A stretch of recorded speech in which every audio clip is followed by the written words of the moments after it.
The Toronto Maple Leafs are absolutely broken right now. After what felt like a Stanley Cup win in the first round, it only took about a week for that euphoric feeling to fade quickly for Leaf fans. Being down 3-0 to none of the Florida Panthers, the Toronto Maple Leafs are officially in trouble, and here's why. I'm not gonna lie, I was wrong about the Toronto Maple Leafs. I really did think that winning a round would be exactly what this team needed to mentally break through. Their stars even admitted it was a mental burden, yet the Leafs find themselves on the brink of getting swept to the Panthers. The concerning part here is not that they're down 3-0. I mean, that is any cause for concern, but is really how they went down 3-0. From the coach all the way down to the star players, no one has been good enough in this series for the Leafs. From a tactic standpoint, the Leafs are set up to not attack the game. The overtime goal in Game 3 is a prime example of this. The Leafs are just sagging into a 0-5 neutral zone trap, and nobody pressures the puck carrier. In fact, all it takes from Reinhart is a stop up and all the pressure just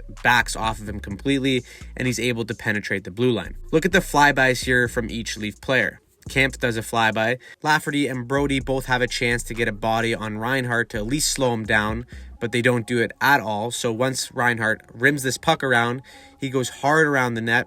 Kerfoot, of course, is just flat out beat to the rim. And because no one even touched Reinhart on the way in, he's able to take this rim and go right behind the net and wrap it around in front. It's a great play by Florida, but just way too passive from the Toronto Maple Leafs, especially in a dire OT situation. And this is the style that the Leafs have been playing for pretty much the entire playoff run. Tampa had them on the ropes pretty much every game, and the Leafs couldn't break the puck out or create a forecheck. The only difference there is that the Leafs were opportunistic and their big guys showed up. Even in other moments of this Game 3, Toronto was just way too passive in their neutral zone. So many times Florida was just entering the Leafs zone with ease, and Toronto just consistently handed them controlled zone entries. If nothing systematically changes for Toronto, just watching Game 4, the contrast between Toronto and Florida's breakouts. You'll notice how easy it is for Florida to break out because of how passive Toronto is in the neutral zone.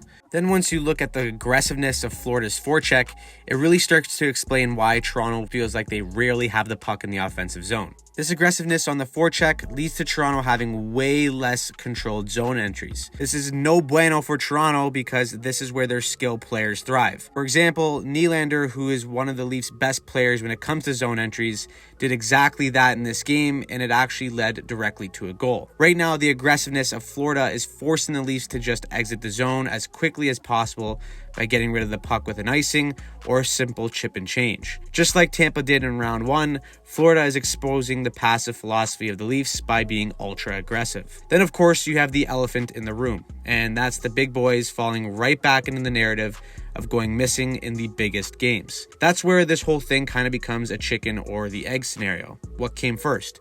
Is it poor execution by the players in the system, or a poor system that hinders the full ability of the players? Regardless, Toronto's top dogs are paid to be game breakers, and right now they just aren't that at all. In the most pivotal game of the season for Toronto, Mitch Marner probably had his worst game of the season. He had multiple blatant turnovers in his own end, he looked hesitant with the puck in the offensive zone, and he just really looked completely out of place in the entire game. The Leafs' two best offensive players got completely shelled with scoring chances against. 18-4 against Marner and 18-7 against Matthews, yet there was no line adjustments from Sheldon Keefe, despite Nylander having positive numbers in this regard. Another telling stat is that in this series so far, Marner, Matthews, Nylander, and Tavares have combined for 0 goals in the second round. So while the coach needs to make some adjustments, no team is winning when the best 4 players have gone pretty much missing. Despite being outplayed in round 1, the difference in that series is that the big boys showed up and produced. This series has been the complete opposite, and the results show. For me, the Leafs look like a team right now who are more afraid of losing instead of being inspired to win. They haven't lost 3 games in a row since October 30th, and with them being on the brink, they can't afford any other mentality than one that attacks the game. If they have the same tentative play style that they played in Game 3, or even majority of the playoffs, Florida will just steamroll them and complete the sweep. The NHL playoffs are all about adjustments, and we're going to find out if the Leafs made any meaningful ones going into Game 4. So, what do you think will happen in this series? Will Florida complete the sweep, or does Toronto somehow find a way to come back? Let me know in the comments down below, and if you want to see more NHL playoff breakdowns, click that subscribe button.